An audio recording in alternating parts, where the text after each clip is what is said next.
Bismillahirrahmanirrahim. Assalamualaikum warahmatullahi wabarakatuh. Salam sehat, salam sejahtera untuk kita semua.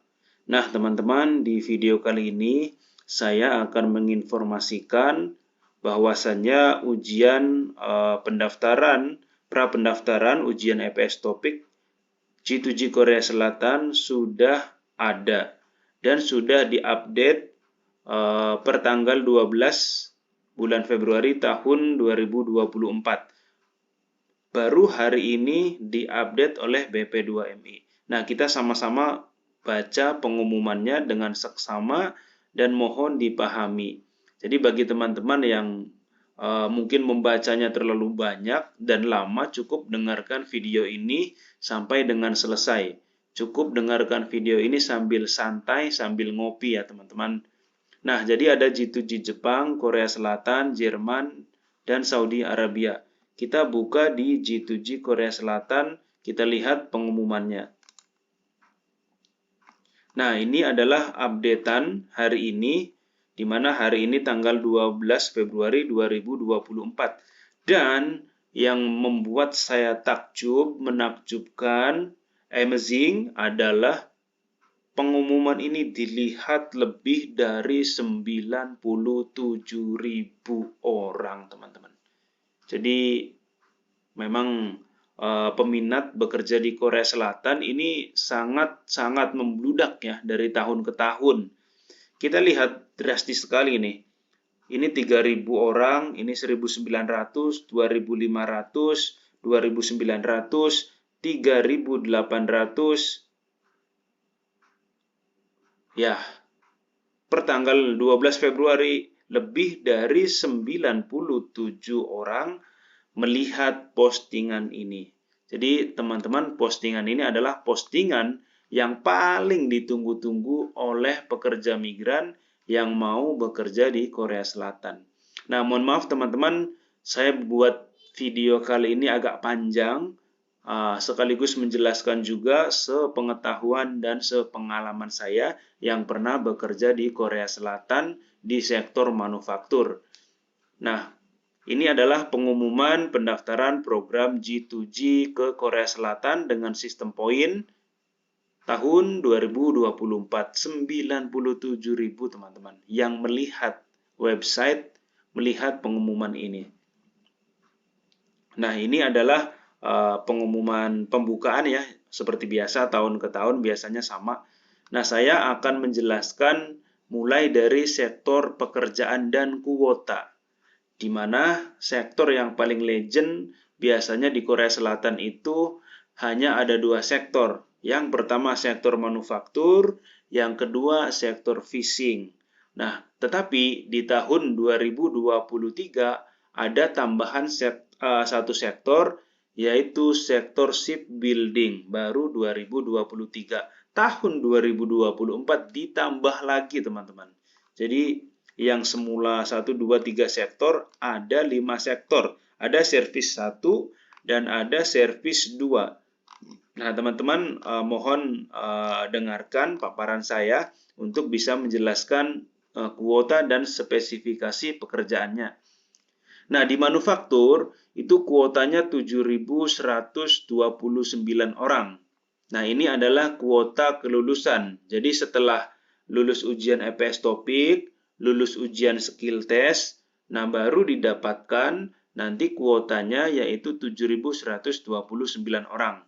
Nah, ini agak turun dari tahun 2023 karena kalau dari flashback 1 tahun ke belakang, yang lulus itu ada 12.000 orang teman-teman.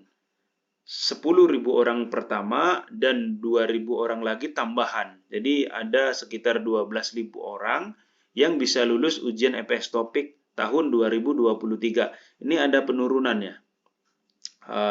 Tapi saya perkirakan kalau untuk pendaftarnya itu semakin bertambah. Saya yakin karena yang melihat postingan sampai 97.000. Nah, maka yang berminat mendaftar pun nanti akan meningkat, teman-teman. Nah, ini ada 7.000 ya. Kemudian bidang pekerjaan spesifikasinya yaitu ada perakitan, pengukuran, dan penyambungan. Ini bagian manufaktur. Kemudian bagian fishing, kuotanya yaitu 4.097. Nah, ini di sektor fishing ini bagian pekerjaannya nanti di budidaya perikanan atau penangkapan ikan. Nah, kemudian di sektor shipbuilding ini dibuka lagi teman-teman. Jadi kuotanya ada 293 orang yang dibutuhkan untuk di sektor shipbuilding. Shipbuilding itu apa? Pekerjaan di bagian galangan kapal atau pembuatan kapal. Nah, klasifikasi pekerjaannya yaitu yang pertama, ada pemasangan, pelepasan, dan mengklasifikasi scaffolding untuk pekerjaan di tempat yang tinggi.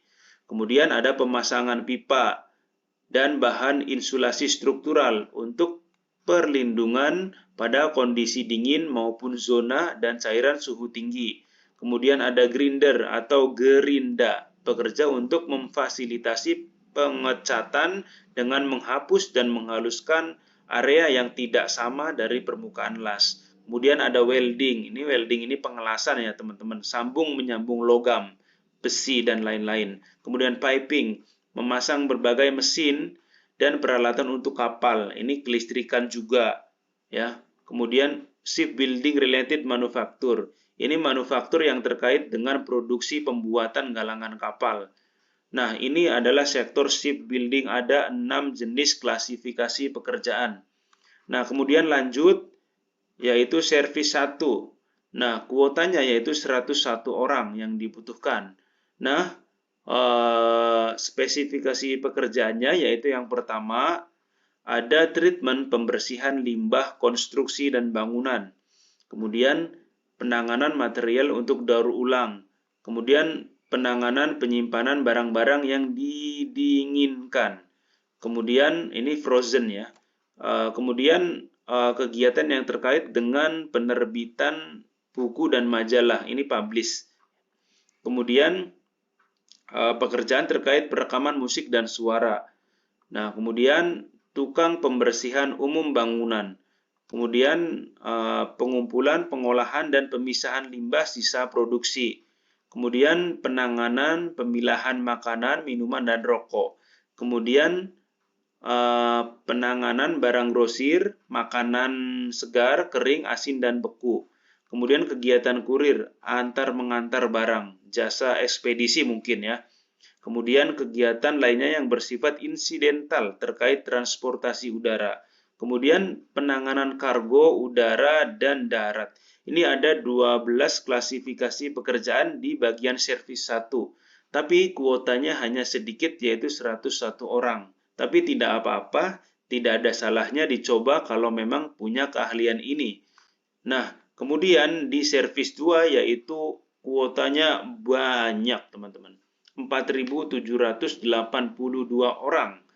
Bagian pekerjaannya yaitu penanganan pekerjaan di hotel, resort, dan akomodasi lainnya termasuk fasilitas dapur. Nah, ini berkaitan dengan cleaning service, kemudian pramu yang bekerja di dapur, kemudian juga tukang beres-beres hotel, mungkin yang bagian laundry, bagian gonta-ganti spray ketika di hotel, ketika ada pertukaran atau pengunjung yang datang, kemudian di Korea Restoran Food, ya, Korean Food Restaurant, bekerja di restoran Korea Selatan. Nah, ini adalah servis 2 yang mana kuotanya cukup banyak melebihi sektor fishing. Nah, kalau saya menyarankan untuk perempuan lebih baik mengambil servis 2. Karena apa?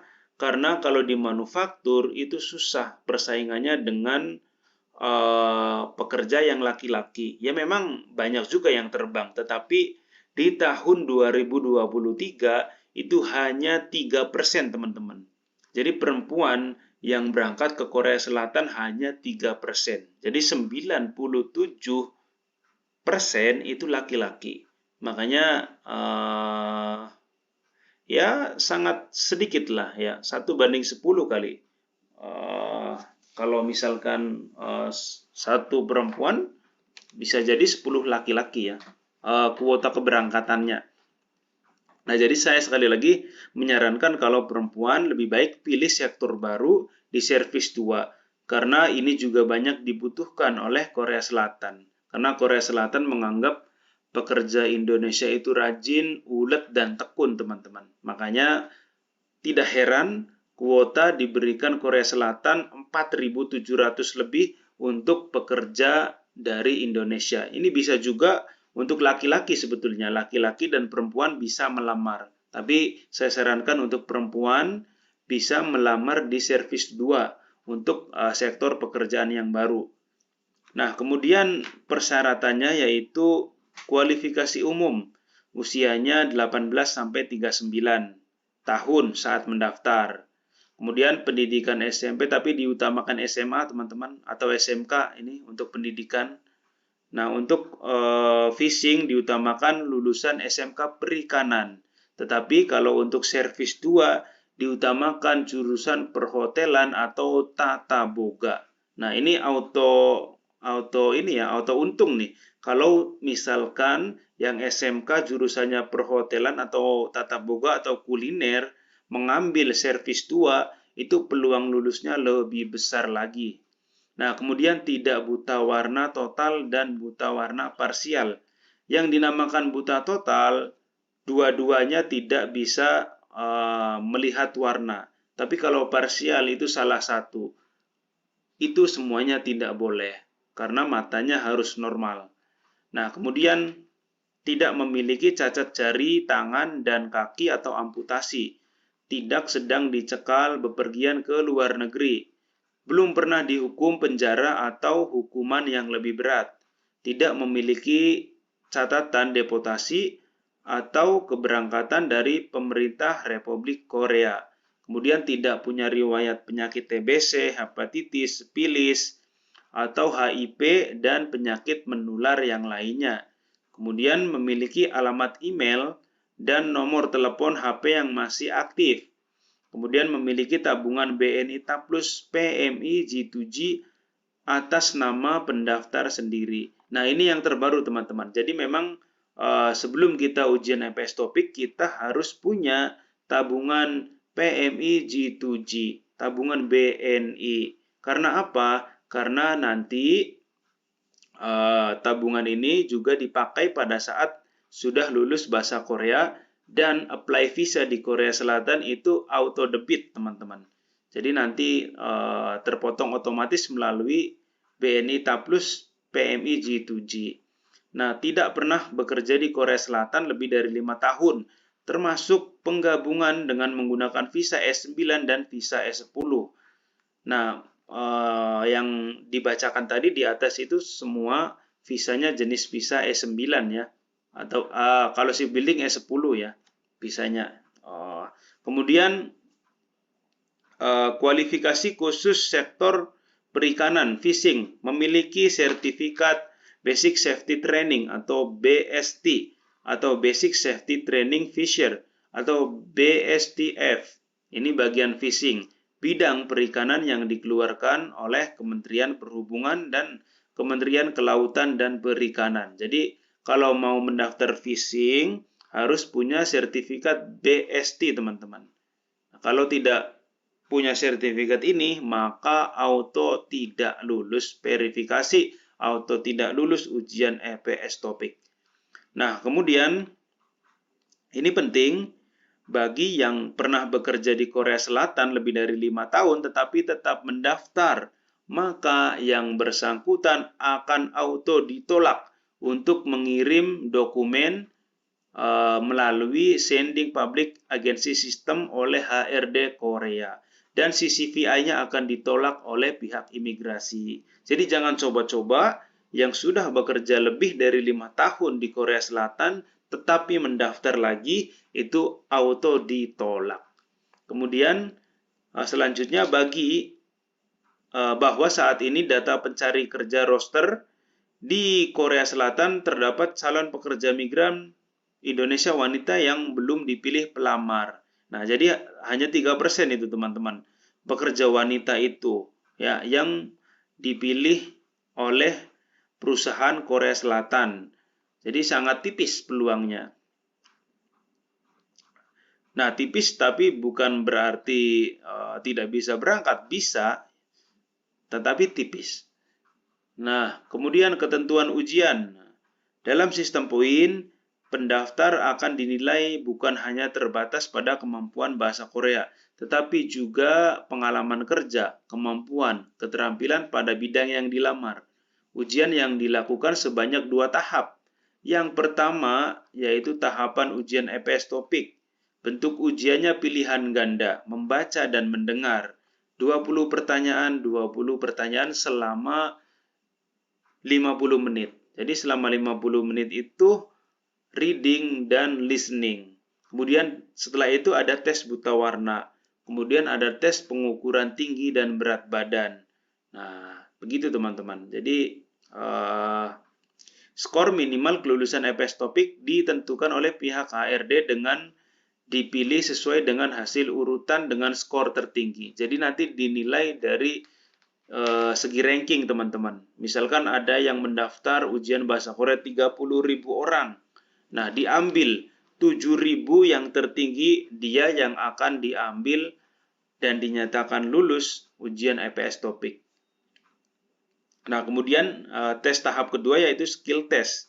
Terdiri dari 3 bagian, kekuatan fisik, wawancara, dan kemampuan dasar. Nah, informasi dan ketentuan lebih lengkap akan diumumkan kemudian. Kemudian kriteria kelulusan akhir, manufaktur, shipbuilding, servis 1 dan servis 2, kelulusan peserta berdasarkan penjumlahan nilai ujian tahap pertama EPS topik dan nilai ujian tahap kedua skill test dengan ranking nilai tertinggi. Kemudian sektor phishing, kelulusan peserta berdasarkan nilai ujian tahap 2 skill test ya dan nilai di ranking dari yang tertinggi. Nah, kemudian ini jadwalnya teman-teman. Jadwal pendaftaran ujian EPS topik dari tanggal 15 sampai 20 Februari pukul 12.00 WIB atau waktu Indonesia Barat. Jadi hanya 5 hari saja pendaftarannya. Nah, kemudian jadwal rekam sidik jari tentatif, verifikasi dokumen tentatif, jadwal pencetakan kartu ujian mandiri setelah lulus verifikasi dokumen. Nah, kemudian ini cara mendaftarnya dibaca aja. Jadi teman-teman sebelum mendaftar ujian harus bikin akun dulu di www.siskop.bp2mi ya. Dibikin dulu akunnya.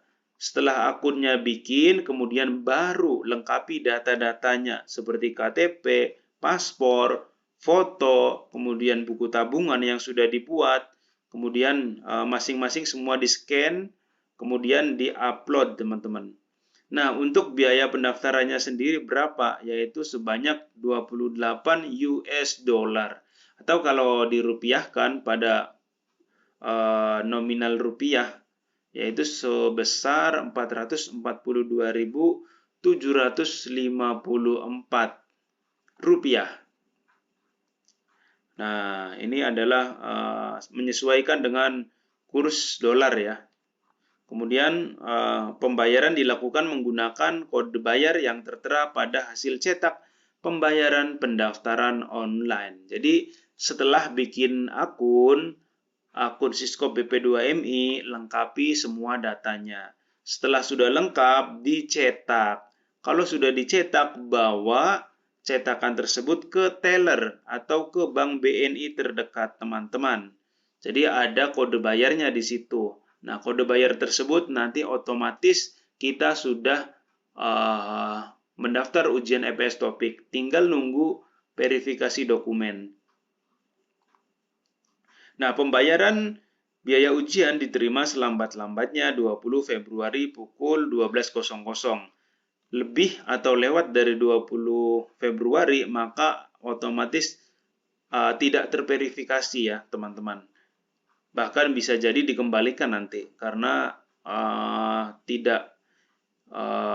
sistemnya tidak bisa verifikasi kalau lebih dari 20 Februari pukul 12.00. Nah, kemudian ini ada perekaman sidik jari dan foto, verifikasi dokumen pendaftaran online, percetakan kartu ujian mandiri. Nah, ini bedanya tahun 2023 dan 2024. Kalau kemarin pada saat verifikasi harus datang ke kantor BP2MI terdekat yang dipilih untuk lokasi verifikasi. Tapi sekarang untuk kartu ujian itu bisa dicetak melalui online. Jadi tidak perlu datang lagi, teman-teman. Nah, kemudian ketentuan yang wajib disarankan. Nah, ini dibaca saja ya. Dibaca. Jadi, masing-masing peserta hanya bisa mendaftar satu sektor industri dengan menggunakan NIK atau nomor KTP. Ya, jadi tidak bisa memilih dua. Jadi satu saja. Jadi sebelum mendaftar, mohon simak dulu pengumumannya, kemudian dipikirkan mau mendaftar di sektor apa. Jadi jangan sampai setelah mendaftar nanti menyesal karena tidak punya skillnya atau keterampilan khususnya. Nah, ini adalah pengumuman yang wajib dilaksanakan, ketentuannya ya, dibaca lagi aja nanti. Nah, ini adalah petunjuk, ada lampiran ya, ada 1, 2, 3, 4 lampiran. Ada petunjuk teknis, contoh scan dokumen, petunjuk pembayaran EPS Topik, kemudian petunjuk teknis unduh bukti pembayaran Siskop PP2MI untuk pembuatan rekening BNI Taplus G2G. Nah, nanti ini di-download, dibaca aja teman-teman. Lampirannya sudah jelas banget kok. Nah, ini teknis pendaftaran G2G. Nah, ini dibaca, nanti bikin akunnya seperti ini ya. Silakan diikutin langkah-langkahnya dengan baik dan benar. Nah, ini. Kemudian contoh scan dokumen. Ini dokumen scan-nya begini teman-teman tuh. Jadi silakan fotonya ya. Background-nya warna putih. Jangan blur, harus terang.